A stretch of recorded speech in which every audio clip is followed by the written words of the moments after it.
SwayamPrabha. Digital India. Educated India.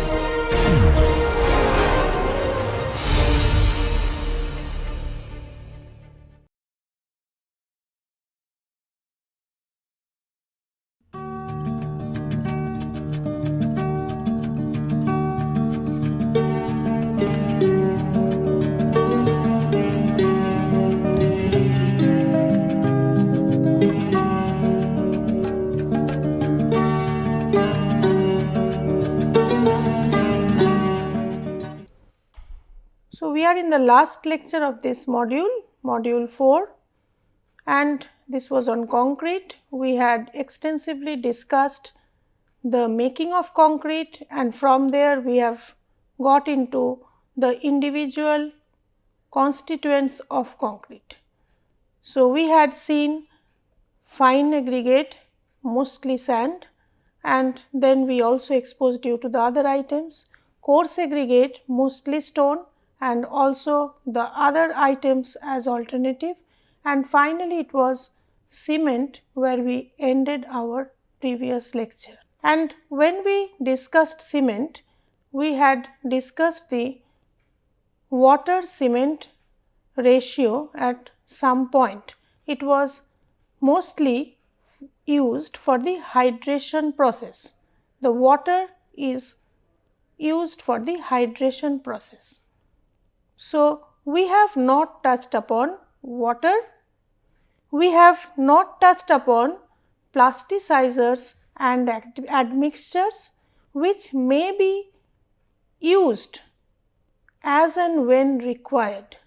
And also we need to know as architects very simple or basic tests that can be carried out on site to get some idea on the particularly water cement ratio as we had talked, or to check the strength every architect has to carry out cube test or the compressive strength test of the concrete which they are casting or they are using, maybe with help of reinforcement or maybe it is plain casting. Mostly we have a dense reinforcement through which this concrete mix has to pass, and water is the helper in it, gives the movement to the entire item.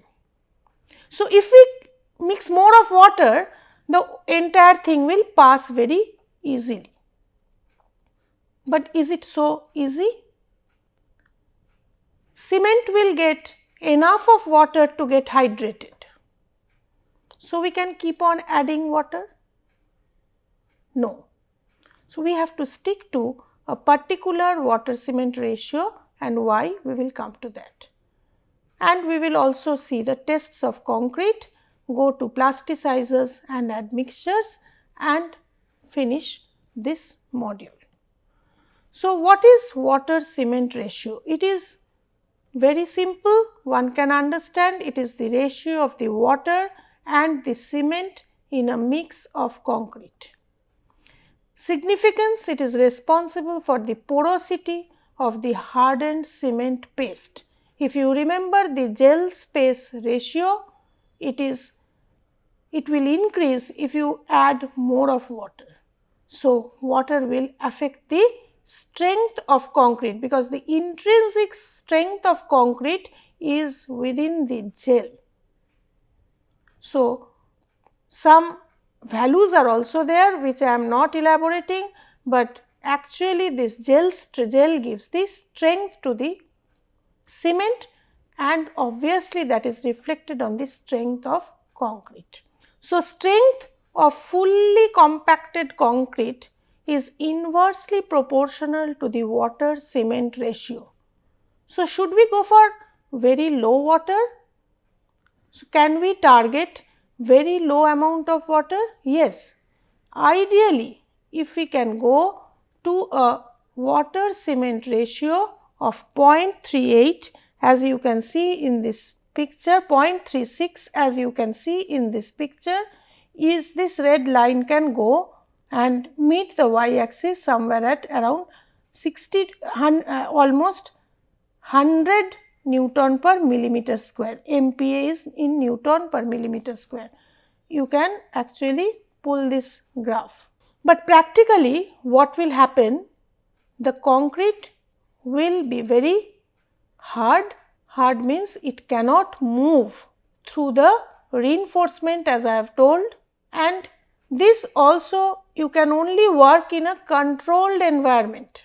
Ideally you can mix it, but what will happen, the hydration, complete hydration of cement may not be possible. So, ideally it is possible to get complete hydration with 0.36 as water cement ratio, and you can gain a good amount of strength, but mostly it is seen that we are getting our concrete in this range. So, strength is between 30 to 20 and water cement ratio in this 0.45 to 0.55 range. So, why are we taking this? Because at this point the workability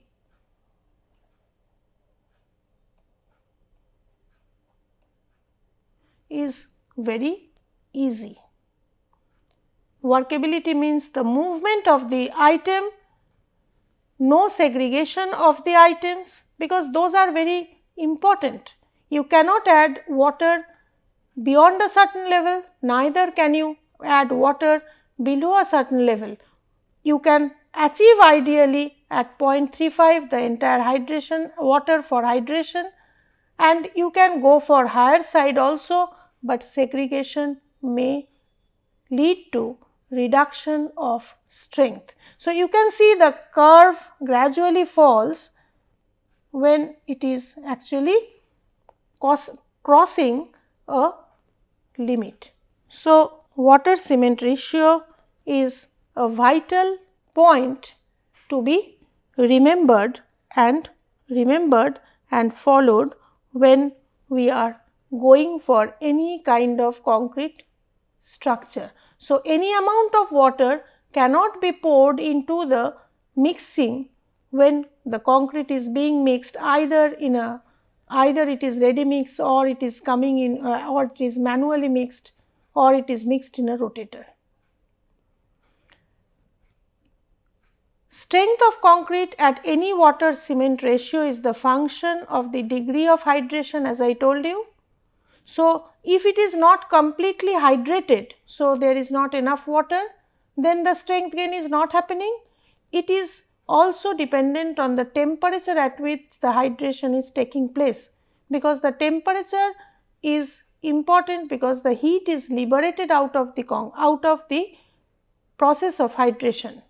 So, strength is being affected by these two. Water cement ratio of 0.36 under controlled condition can be achieved, but it is difficult to achieve workability, as I told you.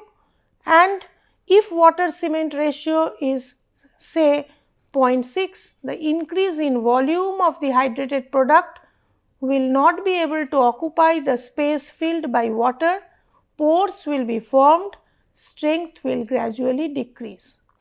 So, for any kind of construction, it is always preferred, as I showed you, to remain between 0.4 to 0.55, 0.6 maximum, but not beyond that.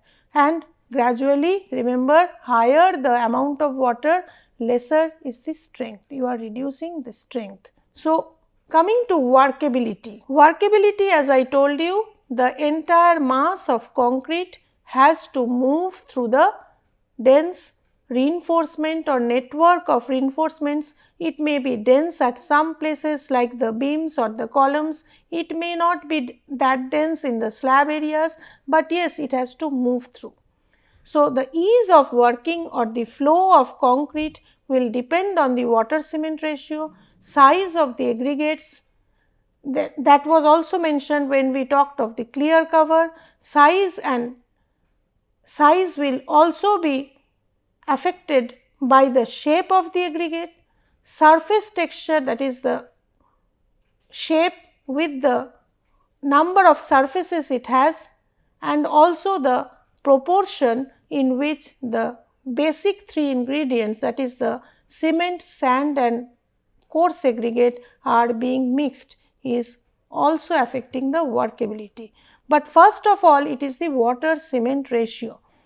So, it is the test how to check the workability of concrete. Here you see there is a supporting jar. You can see this jar which is initially in its, so this side is open where actually you have poured this concrete. It has two supports, so you can have two supports here, and it has a dimension. This side is, it is a fixed dimension.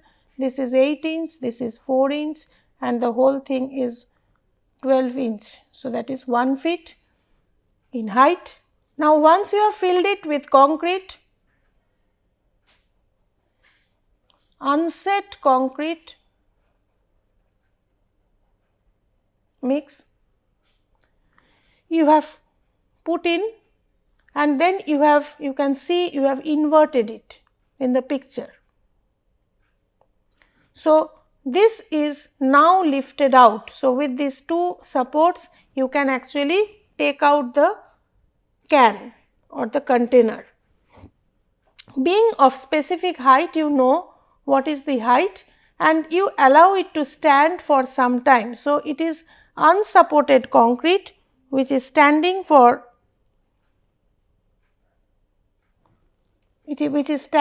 some time. So, once it is standing for some time, it is gradually trying to go down. So, once it is allowed to go down, you can take a measure of it after some time. So, you will see a gap here between the original container height and this has gradually tried to settle. So, this is how we measure the slump, that is the gap between the height of the actual container and how much it has gone down on its own.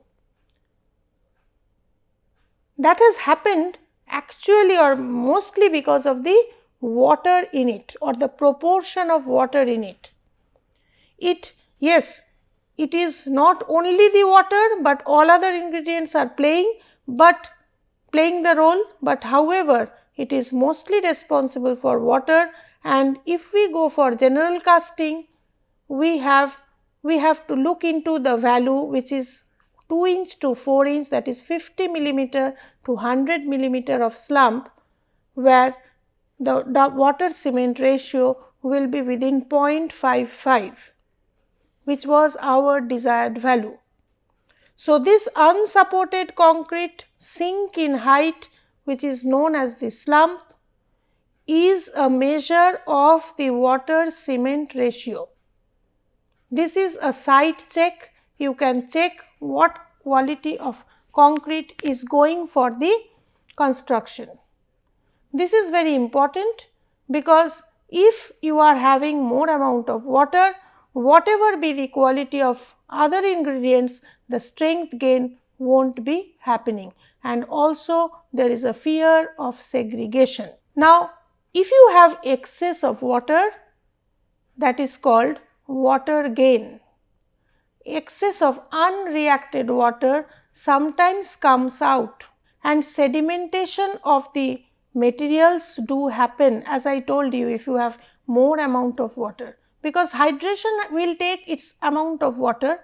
It is not an immediate process, but after some time you can observe that water is coming out, and that is called water gain or bleeding of concrete.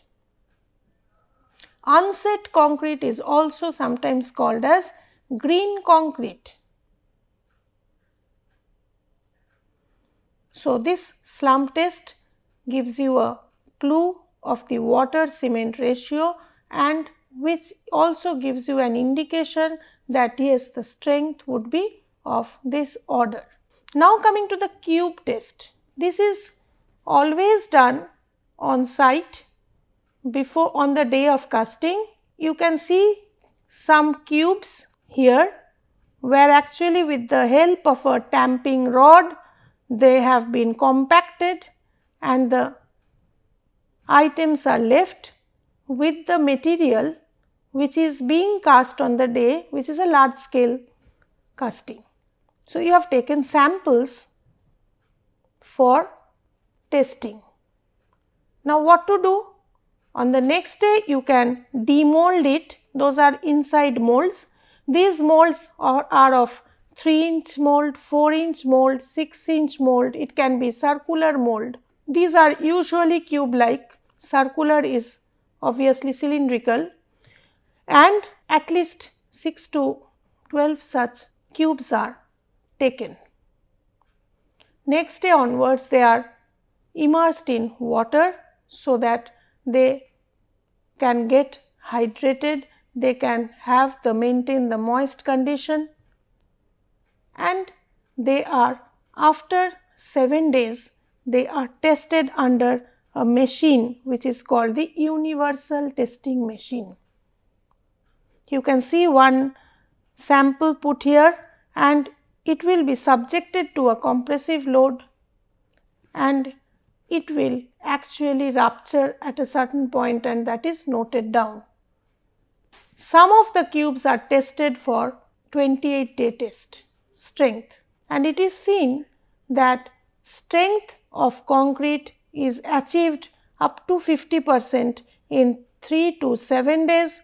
By 7 days around 75% strength is gained, and up to 28 days it gradually takes almost 100% strength, and it gradually, if it is moist condition continued, it may also gain further strength. However, mostly on 28 days this moist condition and all are withdrawn, and you will get almost a 100% strength gain by 28 days, and that is noted down. That is the design strength. Whether these samples comply the design strength is actually noted through this cube test. So, once this cube test is done, you can assure your client that yes, your concrete has taken the maximum strength, and that is what you had tried to achieve. So, remember, when you are making these cubes, proper tamping should be done, because voids can lead to mislead you, and hence these are to be done very carefully, and the tests are to be done exactly on the same days. Now, once we have learnt all about concrete, we also need to know these were the basic materials discussed, and sometimes, as I told you many a time, that concrete is always used or mostly used as with reinforcement, and there you actually have to move these large size particles through the dense network of reinforcement, and at the same time you have to remember the setting process begins. You have transported concrete for large scale sites, you may have transported concrete from some ready mix agent. So, they are already brought to you with a delay, maybe with a delay. So, sometimes you may require your concrete to remain unset for a longer period. There comes the role of plasticizers. They are also referred to as water reducers. They improve the workability of the concrete mix, that is, it will move easier between the network of reinforcements, and these are usually concrete or combination of organic and inorganic substances. It improves the strength if admixtures like fly ash, rice husk are added. It increases the flow of the concrete. So, plasticizers are actually keeping the delay in the process of setting, they are using less, instead of putting water they are doing the job of water, but remember they are to be added in very small portion, 1 to 2% unit weight of cement per unit weight of cement. So, with the amount of cement the amount of plasticizer is determined. So, other properties will not change. If you add more of plasticizer, it will be segregation and delay in the setting process. So, more of plasticizers lead to segregation, higher setting time. Sulfate based plasticizers have long molecular chain. They wrap the cement particles and create a negative charge. You see the two pictures here. So, water was trapped between the cement particles here. With the addition of plasticizers, the cement particles are repelling from each other and the water is flowing outside, which is helping the other ingredients to move. So, this is the pictorial representation of the dispersed cement particles in concrete. Before it was closer, water was trapped in between, now water is free, the cement particles are repelling each other and it is allowing a free flow. So, sulfate based plasticizers are long molecular chains wrapping the cement particles, allowing them to move and delaying the setting process. Yes, the chains break and gradually the setting begins. It improves the setting time and also helps in workability. Examples of plasticizers are stearates, olates, soaps, lignosulfonates coming from the paper industry, and there are super plasticizers. So, they are added entirely in the mix and they are improving the workability of the material. Next we come to admixture. What are admixtures? They are added additionally to the mix and they change the properties. What properties? It can act as an accelerator, it can act as a retarder,